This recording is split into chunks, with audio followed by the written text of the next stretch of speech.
हर साल लगभग 45 करोड़ लोग in real money gaming apps के चक्कर में फंस गए और उन्होंने 20,000 करोड़ रुपए से भी ज्यादा गवा दिए एक साल में।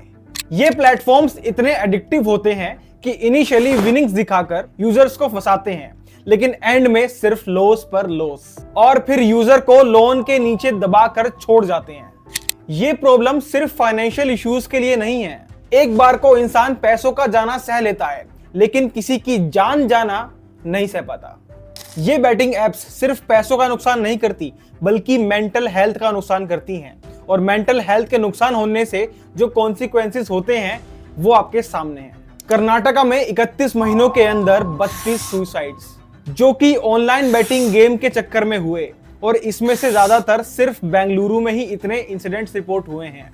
और अगर आप सोच रहे हो कि इन एप्स पर कोई गरीब लालच के चक्कर में आकर पैसे लगाता होगा और अमीर बनने के ख्वाब देखकर पैसे गवा देता होगा, तो ये डेटा देख लो। बेंगलुरु में हुए इन इंसिडेंट्स में विक्टिम्स हर तरह के लोग थे, अलग अलग लाइफस्टाइल से बिलोंग करते थे। Drivers, small businessman, students, even salaried workers, सबका वही पैटर्न। पहले पैसे उधार ले लिए और वो लोन बोरो करते करते इतना बढ़ गया कि शर्म के मारे खुद की ही जान ले ली। तो ये एप्स किसी एक क्लास को टारगेट नहीं करती, बल्कि सोसाइटी में रह रहे हर तरह के लोगों को ये अपना शिकार बना रही थी, और सबसे ज्यादा हमारे यूथ को। ये कुछ केसेस हैं, आप वीडियो पोस्ट करके इसको पढ़ सकते हो। मैं ये सब बोल नहीं सकता, शायद यूट्यूब मेरी वीडियो को रेस्ट्रिक्ट कर देता। तेलंगाना में 24 केसेस जहां यूथ इन एप्स के एडिक्शन में पड़ के कर्जे में आ गए और उन्होंने अपनी लाइफ। निजामाबाद में 3 लोगों का पूरा परिवार एक साथ सुसाइड कर लेता है, पर क्यों? रीजन वही, लड़के ने 18 लाख रुपए का कर्जा लिया इन ऑनलाइन गेम के चक्कर में। माँ, बाप और बेटे तीनों ने मिलकर अपनी लाइफ। ये कुछ केसेस मैंने आपको बताए, लेकिन शायद अभी से आपको इस वीडियो से नेगेटिव वाइब आ रही होगी। सॉरी, मैं नहीं बनाना चाहता था ऐसी नेगेटिव वीडियो, पर मेरे पास कोई ऑप्शन नहीं था। सच तो आपको बताना ही पड़ता। सोचो, आपको ये सब सुन के ही इतना खराब लग सकता है, तो जिनके ऊपर बीती है, जो इन रियल मनी गेम्स की एडिक्शन का शिकार हुए हैं, जिन्होंने अपने फैमिली मेंबर्स को खोया है, उनके बारे में सोचो। ये एप्स अब तक हमारे देश में आराम से चल रही थी, बल्कि सिर्फ आराम से नहीं चल रही थी, इनका दबदबा बना हुआ था।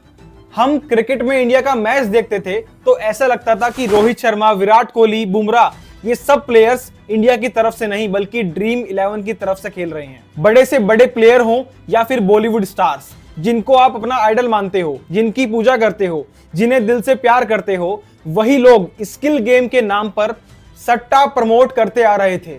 और इन एप्स की आईपीएल में तो हर एक सेकंड चांदी होती है, या फिर कह लो डायमंड ही डायमंड होती है। मुझे बताने की जरूरत नहीं कि आईपीएल में कितना पैसा इन ऑनलाइन फैंटेसी गेम्स पर लोग लगाते हैं। सुप्रीम कोर्ट तक ने इन एप्स को अप्रूव किया हुआ था, क्योंकि उनके हिसाब से ये स्किल का गेम ज्यादा था, बल्कि लक का कम, ऐसा उनको लगता था। ये प्रॉब्लम इतनी ज्यादा बढ़ गई थी कि कुछ दिन पहले मैं और मेरा दोस्त सच में ये बात कर रहे थे कि देख लियो भाई, इस देश में अब बहुत जल्दी कसिनोज भी खुल जाएंगे और फैमिलीज मॉल जाया करेंगे सट्टा खेलने वीकेंड्स पर। लेकिन गवर्नमेंट के एक स्टेप ने सब कुछ पलट के रख दिया। The question is whether promotion and regulation of online gaming bill 2025 as passed by Lok Sabha be taken into consideration. Those in favor will please say aye. Modi government ने इस चीज को सीरियसली लिया और इसके against promotion and regulation of online gaming act 2025 पास किया, जिसमें real money gaming बिल्कुल बैंड है। और सिर्फ बैन नहीं, बल्कि वॉयलेटर्स के लिए 3 साल तक की जेल और 1 करोड़ तक का फाइन डिफाइंड है। सोचो, एक तरफ ये सब एप्स हैं जो लाखों फैमिलीज को बर्बाद करने पर तुली हुई थी, और दूसरी तरफ एक सरकार जो इस यूथ के ऊपर एक प्रोटेक्टिव शील्ड बनकर खड़ी हुई। ये सिर्फ एक कानून नहीं, ये एक लाइफलाइन है उन लोगों के लिए जो इन एप्स के नशे में बुरी तरह फंस चुके थे। आज जब हम भारत की ग्रोथ स्टोरी की बात करते हैं, तो इस बिल का पास होना एक बहुत बड़ा माइलस्टोन है, क्योंकि एक हेल्दी, फोकस्ड और मेंटली स्ट्रॉन्ग यूथ ही इस देश को डेवलप्ड बना सकता है। और इस डिसीजन से मोदी गवर्नमेंट ने ये क्लियर मैसेज दे दिया है कि देश का फ्यूचर, देश का यूथ अगर इन सब एप्स में अपनी लाइफ बर्बाद करेगा तो ये देश बर्बाद करेगा, और ये एक्सेप्टेबल नहीं होगा। आप सरकार को कितना भी ट्रोल करो, कितना भी क्रिटिसाइज करो, लेकिन जब सरकार खुद की इतनी बड़ी टैक्स की इनकम को साइडलाइन करके इस देश के यूथ को चूज करती है, तो आपको उस डिसीजन को प्रेस करना बनता है।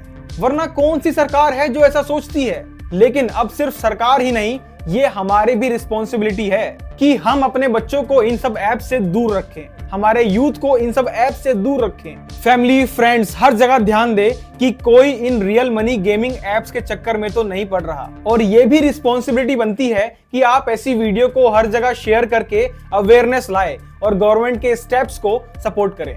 अपने फैमिली मेंबर्स, फ्रेंड्स और आस पड़ोस, खासकर व्हाट्सएप पर यह वीडियो शेयर करके अपने चाहने वालों की लाइफ बचाएं, क्योंकि आपको नहीं पता चलेगा कि कौन कहां पैसा गंवा रहा है। मेरे चैनल को सपोर्ट करिए और सब्सक्राइब करिए।